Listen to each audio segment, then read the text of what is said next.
sangat bersyukur bisa di tempat ini, bisa melayani di CLCC, tidak saya anggap enteng. Thank you untuk Gembala Saudara, Pastor Andi, dan juga segenap tim pastoral yang ada yang sudah mengundang saya di sini.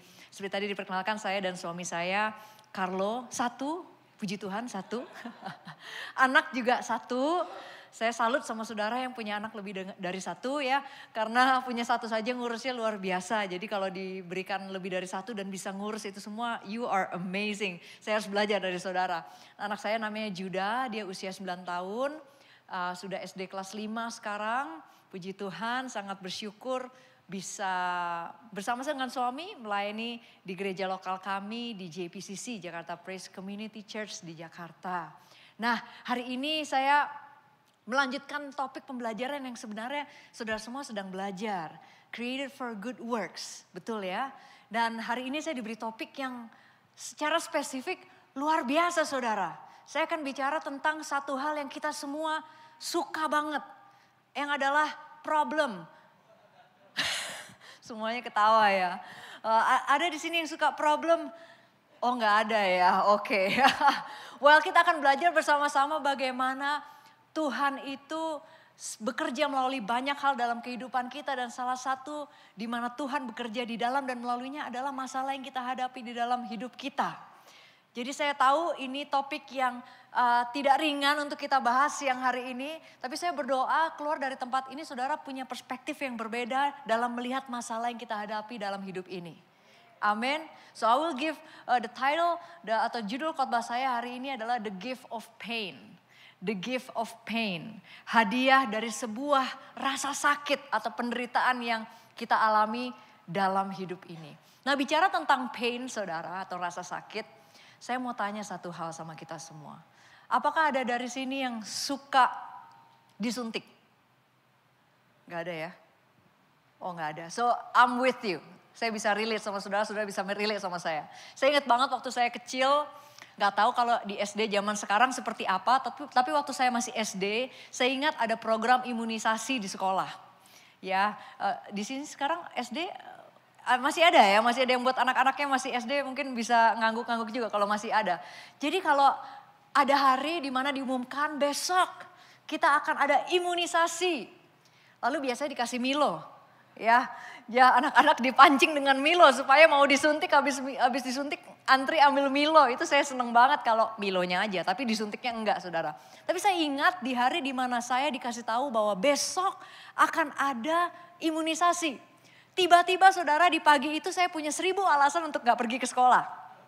Ya saya bilang sama mama saya sakit perut lah, saya tiba-tiba gak enak badan lah, saya pegel-pegel lah. Pokoknya saya punya 1000 alasan untuk gak pergi ke sekolah.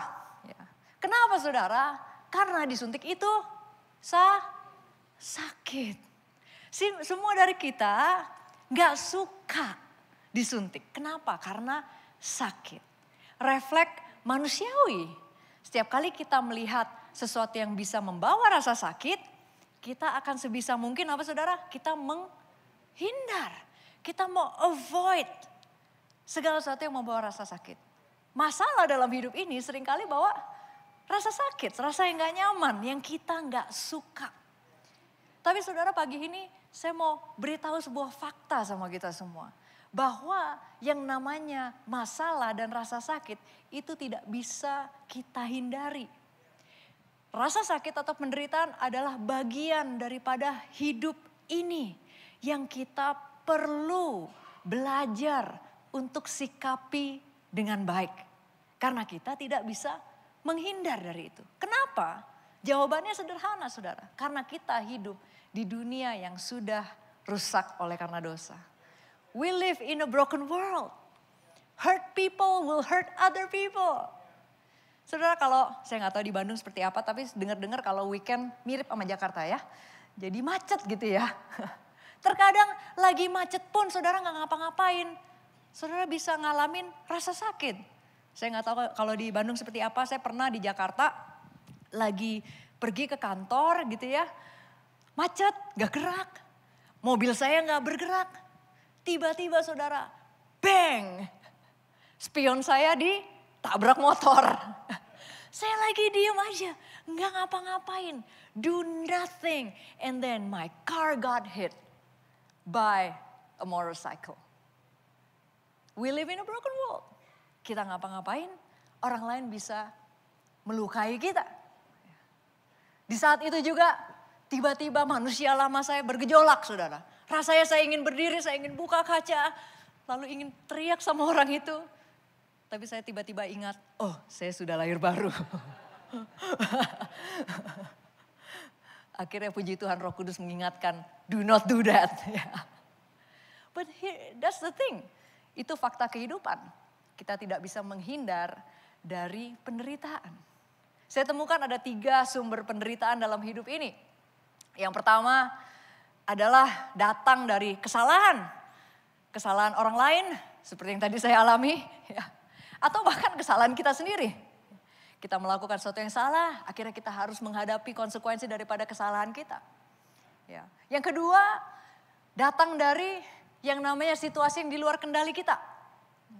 Mungkin ada dari kita yang kehilangan cita-cita kita karena sebuah kondisi. Saudara ingin menggapai sesuatu, bercita-cita untuk menjadi sesuatu atau menjadi sebuah profesi. Saya juga pernah mengalaminya.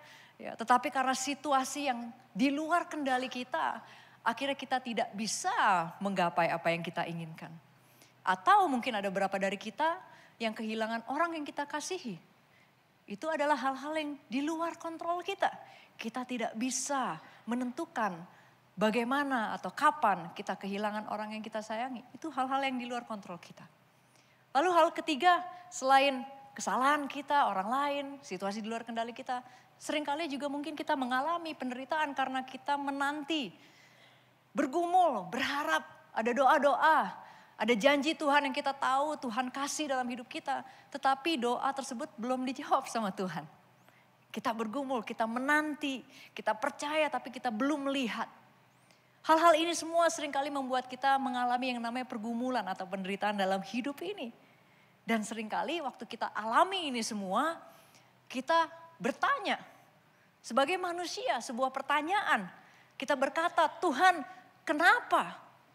Mengapa engkau izinkan penderitaan ini terjadi sama saya? Kenapa Tuhan tidak turun tangan? Nah, apakah betul Tuhan diam saja? Apakah betul Tuhan itu adalah Tuhan yang gak peduli? Kita mau belajar itu bersama-sama hari ini. Dari sebuah kisah di Injil Yohanes.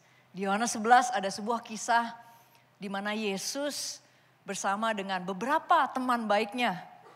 Namanya Lazarus, Maria dan Marta. Mungkin saudara kalau dari kecil ke gereja, saudara pernah dengar kisah ini tentang Lazarus. Saya mau ajak saudara baca, tapi sebelum itu saya mau kasih sedikit latar belakang karena waktu yang terbatas. Di Yohanes 11, latar belakangnya adalah Yesus punya seorang sahabat bernama Lazarus dan juga Maria dan Marta. Mungkin di sini ada yang pernah dengar kisah tentang Maria dan Marta. Ya, di mana Marta yang sibuk, lalu Maria yang duduk di kaki Yesus. Nah saudara, 3 orang ini adalah kakak beradik. Maria, Marta, dan Lazarus. Nah suatu hari Lazarus sakit. Dan ketika Lazarus sakit, sakitnya berat, Maria dan Marta langsung kirim pesan sama Yesus. Karena Yesus kebetulan lagi pergi melayani jauh daripada kota mereka. Lalu yang menarik saudara, waktu Yesus terima pesan tentang apa yang terjadi sama sahabatnya, Yesus tidak langsung pergi menemui mereka. Tetapi yang menarik, Yesus justru sengaja menunggu beberapa hari, 2 hari lamanya sebelum dia pergi beranjak ke tempatnya Lazarus, Maria dan Marta. Nah, apa yang terjadi? Lazarus yang memang sudah sakit berat akhirnya meninggal. Dan Yesus tahu itu. Yesus tahu persis bahwa Lazarus sudah mati di saat dia pergi ke tempat Maria dan Marta. Nah saudara perhatikan, di sini sangat menarik. Kenapa kok Yesus, apakah saudara pernah berpikir, kenapa kok Yesus sengaja nunggu? Kenapa dia gak bergegas?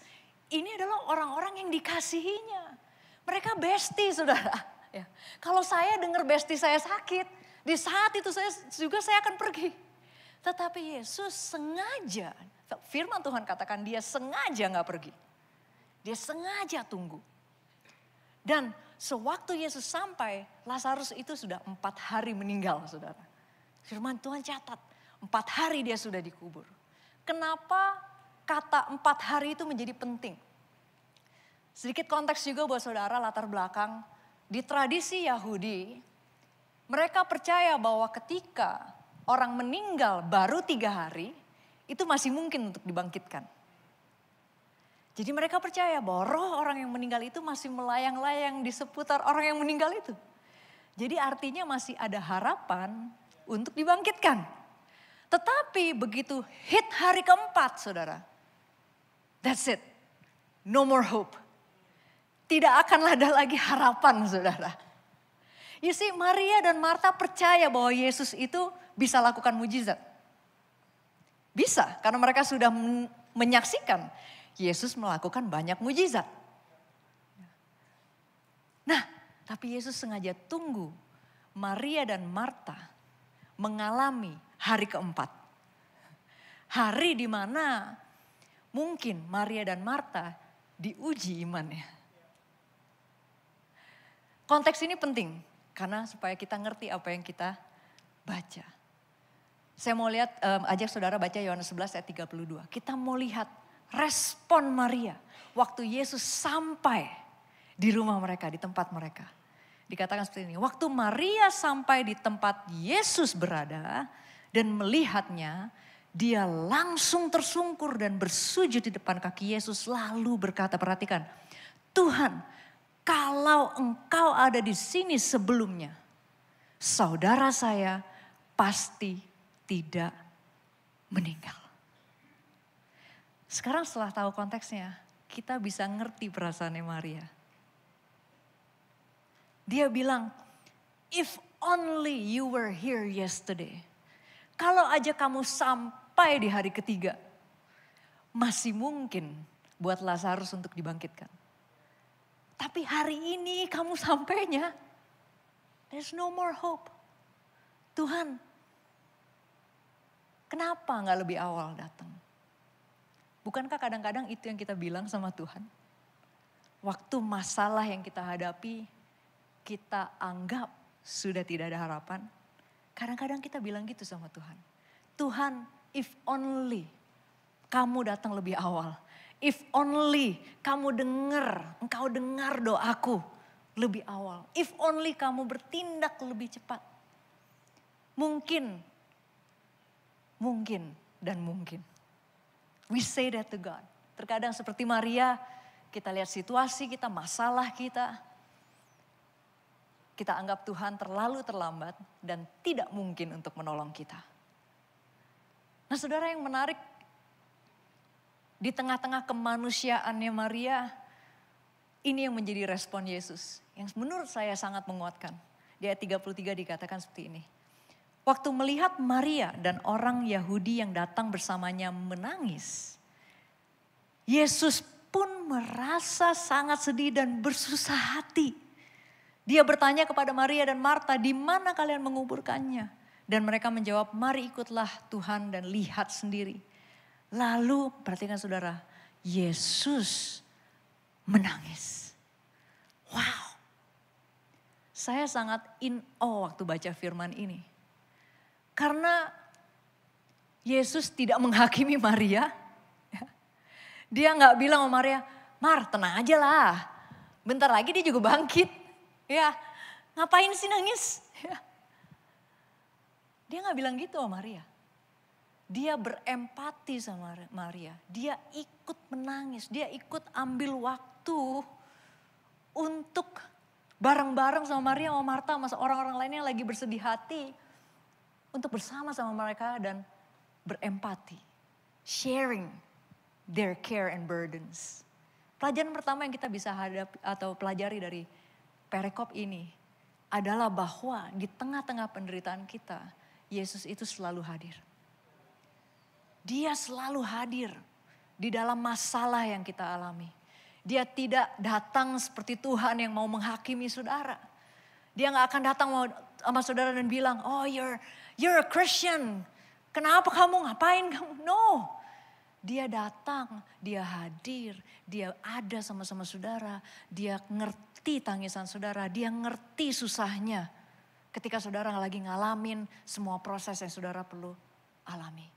He understands you. Dia gak akan hakimi saudara. You see,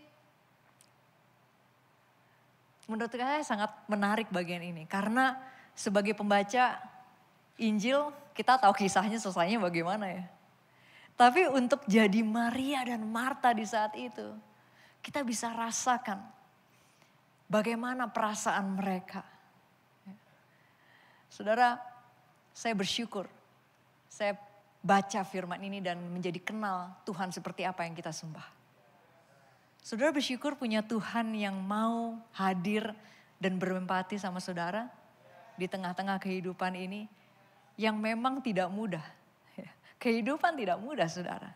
Tapi saya berdoa saudara menemukan kekuatan yang baru. Kalau saudara lagi ngalami kesulitan, ngalami masalah, hey, God is there with you. Amin. Kita lanjutkan dulu ceritanya. Setelah menangis bersama dengan mereka, Yesus kemudian beranjak pergi ke kuburan Lazarus seperti tadi diajak sama Maria dan Marta. Waktu dia sampai di situ, dia perintahkan agar batu penutup liang kubur itu dibuka, saudara. Saya mau baca di ayat yang ke-40. Di saat itu sebenarnya sebelum dibuka Maria sempat merasa keberatan karena dia bilang, Tuhan ini udah bau nih, ya, udah 4 hari, udah bau busuk, dia masih nggak percaya saudara. Ya, padahal Yesus sudah bergerak. Di ayat 40 respon Yesus kepada Maria yang saat itu mencoba untuk menahan dia. Dia bilang seperti ini, kata Yesus kepadanya, ingatlah apa yang sudah aku katakan kepadamu. Kalau kamu percaya kepadaku, Allah akan menunjukkan kuasa dan kemuliaannya yang sangat hebat kepadamu. Yesus berkata seperti ini, hey, ingat apa yang aku sudah bilang sama kamu. Nah beberapa ayat sebelumnya Yesus sempat bilang gini sama Maria. Kalau saudara mau lihat nanti di ayat 25. Yesus sempat bilang sama Maria, hey, akulah kebangkitan dan hidup. Akulah kebangkitan dan hidup. Kalau saudara pelajari Injil Yohanes, ada 7 kata-kata tentang Yesus yang dia katakan tentang dirinya. Dan yang terakhir adalah aku adalah kebangkitan dan hidup. Ya. Saudara, kadang-kadang kita lupa akan siapa Tuhan dalam hidup kita ketika masalah datang dalam hidup kita. Kayaknya masalah lebih besar dari yang lainnya. Ya. Di sini Yesus dengan lembut dia katakan sama Maria, hey, ingat, remember who I am. Ingat siapa aku. Lalu dia bilang selain kamu ingat, kamu harus percaya. Kamu harus percaya kepadaku. Saudara diperlukan iman untuk melihat kemuliaan Tuhan dinyatakan dalam hidup kita. Tanpa iman, firman Tuhan bilang tidak ada orang yang bisa menyenangkan hati Tuhan. Tanpa iman kita akan sulit melihat Tuhan itu begitu besar. It takes faith untuk melihat kemuliaan Tuhan. Makanya kenapa Yesus bilang, kalau kamu percaya, kamu akan melihat kemuliaan Allah. Jadi hal kedua yang kita bisa pelajari dari perikop ini adalah bahwa penderitaan itu seringkali menjadi tempat ujian iman kita. Tuhan izinkan masalah datang dalam hidup kita supaya menguji iman kita. Nah saudara, ingat ini, di balik ujian, ada level yang lebih tinggi yang saudara akan alami di dalam kehidupan saudara. Saudara ingat dulu kalau di SD, mau naik SMP, mau naik SMA, kita semua harus lewatin yang namanya ujian. Kenapa? Karena Tuhan atau kita akan naik ke level yang lebih tinggi saudara. Jadi saudara kalau masalah datang dalam hidup saudara, saudara harus punya perspektif yang benar. Artinya there's something behind this. Ada level yang lebih tinggi yang Tuhan mau bawa saya. Mungkin level kedewasaan yang lebih tinggi yang Tuhan mau saya bisa sampai. There's a deeper level, a higher level behind your problems. Amin. Penderitaan itu seringkali jadi tempat ujian iman. Yesus bilang kalau kamu percaya kamu akan melihat kemuliaan Allah. Nah pertanyaannya yang kita bisa renungkan pagi hari ini. Apakah saya masih percaya meski saya belum melihat jawaban daripada doa saya. Dan saya berdoa saudara memilih untuk percaya. Karena diperlukan iman untuk saudara bisa melihat kemuliaan Tuhan. Amin. Nah, kita lanjutin lagi kisahnya. Di 41 sampai 44 dikatakan seperti ini. Jadi Yesus sudah di liang kubur, ya, batunya sudah digulingkan. Lalu Yesus bilang seperti ini. Sesudah mereka memindahkan batu penutup tempat mayat itu dibaringkan. Yesus memandang ke langit dan berkata, Bapa, aku berterima kasih kepadamu karena engkau sudah mendengar doaku. Aku tahu bahwa engkau selalu mendengarkan aku. Tetapi aku berkata seperti itu karena orang banyak yang berkumpul di sini sedang mendengar doaku. Dan aku ingin supaya mereka percaya bahwa engkaulah yang mengutus aku. Ada tujuan di situ. Kenapa Yesus sampai di posisi itu membiarkan semuanya terjadi. Lalu dilanjutkan seperti ini. Sesudah berdoa demikian, Yesus berseru dengan nyaring, Lazarus keluarlah. Lalu Lazarus keluar. Kaki dan tangannya masih terikat dengan kain pembungkus mayat. Juga mukanya masih terbungkus dengan sepotong kain. Kemudian Yesus berkata kepada orang-orang di sana, bukalah kain-kain itu supaya dia bisa bebas berjalan. Wow, mari kita beri pujian yang paling hebat buat Tuhan kita. Lazarus dibangkitkan. Lazarus yang sudah gak mungkin secara manusia dibangkitkan, dia bangkit, dia keluar, dia berjalan kembali, dia dihidupkan kembali. Isi kebenaran ketiga yang kita bisa pelajari dari perikop ini adalah bahwa penderitaan itu bukanlah akhir. Maybe some of you needs to hear this. Bahwa penderitaan yang saudara alami itu bukanlah akhir. Karena dalam Kristus selalu ada pengharapan baru. Ada amin? Di dalam Kristus selalu ada pengharapan yang baru. Masalah saudara bukan yang akhir. Tetapi ada harapan yang baru yang Tuhan mau berikan buat saudara.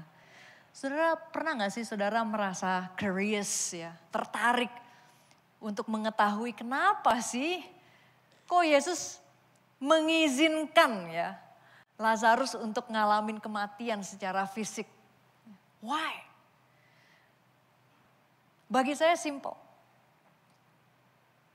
Dia izinkan itu semua terjadi untuk membuktikan apa yang dia katakan tentang dirinya itu adalah ya dan amin. Karena dia sempat bilang sama Maria, aku adalah kebangkitan dan hidup. Maria dan Marta dan Lazarus perlu ada di dalam sebuah situasi yang seakan-akan mati di dalam hidup mereka untuk mereka bisa ngalamin yang namanya kebangkitan dan hidup. Tanpa kematian tidak akan ada kebangkitan dan tidak ada kehidupan yang baru. Jadi Yesus izinkan Maria, Marta, Lazarus ngalami itu semua untuk menunjukkan bahwa He is who He is. Untuk menunjukkan bahwa apapun yang aku katakan itu adalah ya dan amin. Dan saudara bisa percaya kepada Yesus. Amin. Saudara, jadi kenapa Tuhan izinkan penderitaan atau masalah? Bukan untuk menghukum kita, bukan untuk menyusahkan kita.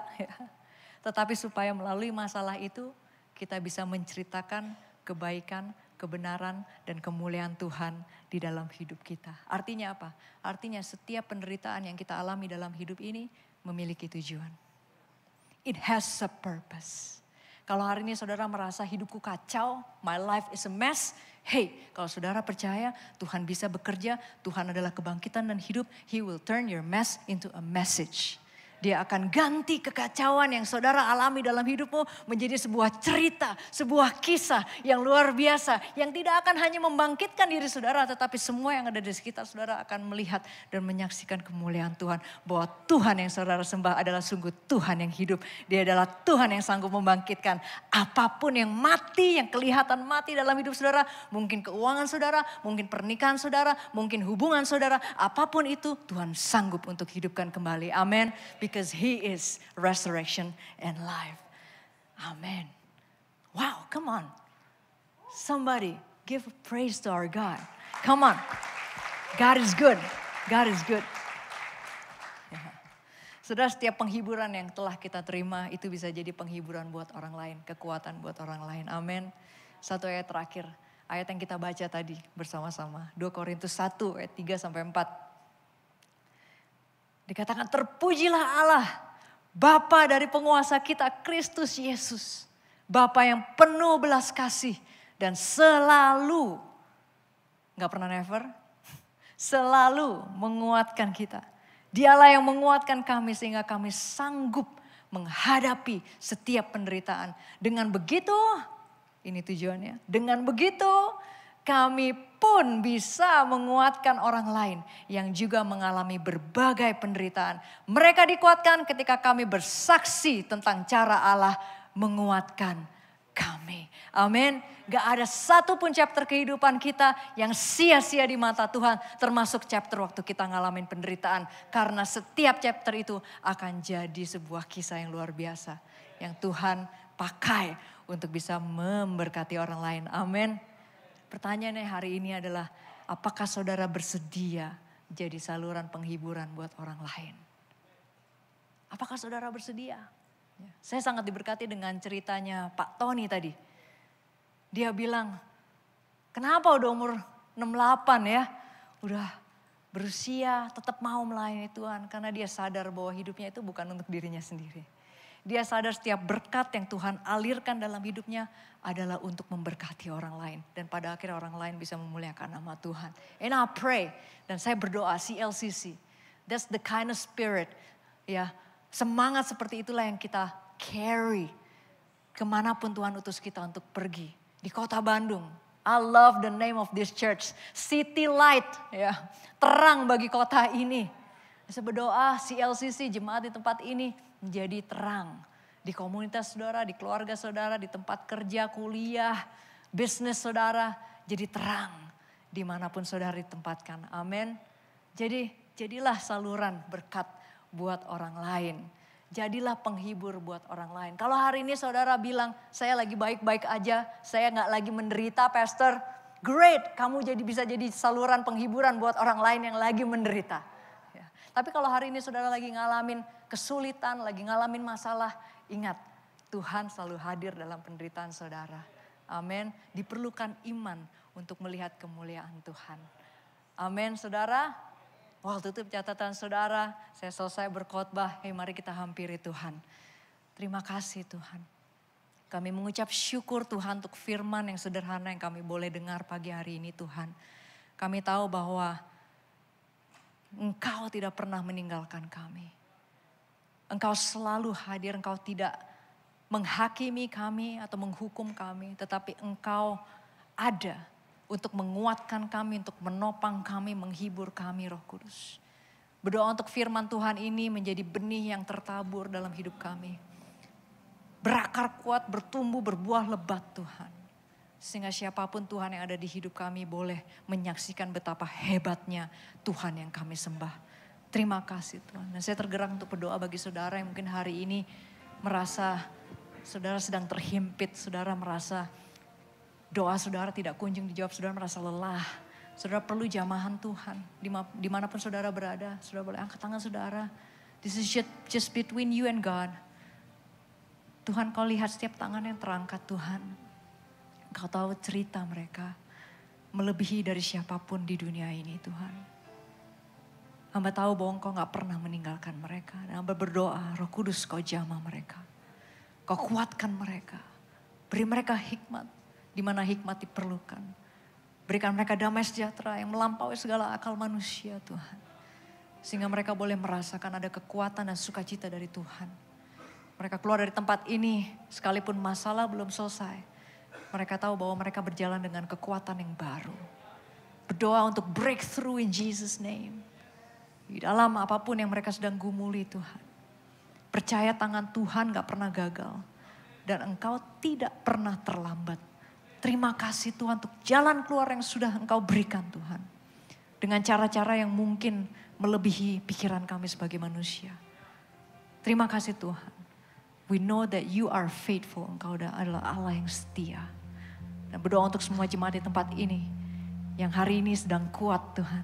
Berdoa supaya mereka bisa menjadi saluran berkat Tuhan. Untuk sekeliling mereka, untuk komunitas ini. Sehingga mereka bersama-sama berjalan bersama dengan Engkau. Mereka menjadi kuat. Thank you Lord Jesus. We love you Lord. Hanya di dalam nama Tuhan Yesus Kristus kami berdoa mengucap syukur. Dan semua yang percaya katakan amin.